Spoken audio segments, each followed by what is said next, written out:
আসছে বাজেটে শিক্ষার দুই মন্ত্রণালয়ের জন্য প্রায় ৯৪,০০০ কোটি টাকা বরাদ্দের প্রস্তাব রাখা হয়েছে। শিক্ষাবিদরা বলছেন, বরাদ্দ বাড়লেও ইউনেস্কোর হিসেবে এখনও জিডিপির 4% পৌঁছাতে পারেনি বাংলাদেশ। আর শিক্ষামন্ত্রী একাত্তরকে জানান, এবার বরাদ্দর চেয়ে গুণগত বাস্তবায়নে জোর দেওয়া হচ্ছে। শারমিন নীরা রিপোর্ট। আওয়ামী লীগ সরকার টানা চতুর্থ মেয়াদে সরকার গঠনের পর ৬ জুন প্রথম বাজেট দিতে যাচ্ছেন অর্থমন্ত্রী। শিক্ষার দুই মন্ত্রণালয় প্রায় ৯৪,০০০ কোটি টাকা বরাদ্দ পেতে যাচ্ছে।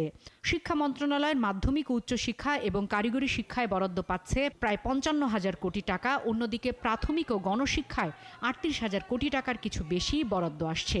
বরাদ্দ খানিকটা বাড়লেও ইউনেস্কোর পরামর্শ অনুযায়ী শিক্ষা খাতের বরাদ্দ পর্যাপ্ত নয় বলছেন শিক্ষাবিদেরা। শিক্ষা খাতে বরাদ্দ ন্যূনতম 4% থাকার কথা, কিন্তু আমরা দীর্ঘ 10 বছর ধরে দেখছি আমরা তার ধারে কাছেও পৌঁছাতে পারছি না।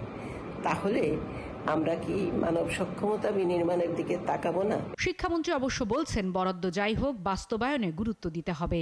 এবার শিক্ষক প্রশিক্ষণ সহ নতুন কারিকুলাম গুরুত্ব পাচ্ছে, গবেষণাও থাকছে অগ্রাধিকারে।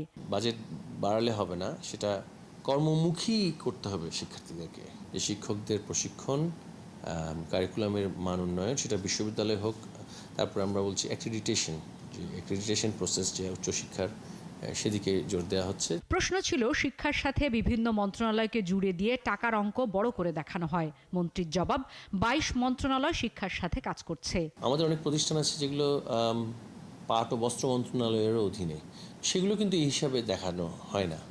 তো এই জন্যই মনে হয় যেন সেটা যেই সুপারিশকৃত পার্সেন্টেজ সেটা সমমান হচ্ছে না বলে অনেকে বলেন। কিন্তু আমরা যেভাবে দেখি যে আসলে শিক্ষা কার্যক্রম আমাদের সাথে প্রায় ২২টি মন্ত্রণালয় জড়িত। যেহেতু ২২টি মন্ত্রণালয় জড়িত, সেখানে যথাযথভাবে কিন্তু বাজেট বরাদ্দ হয়েছে।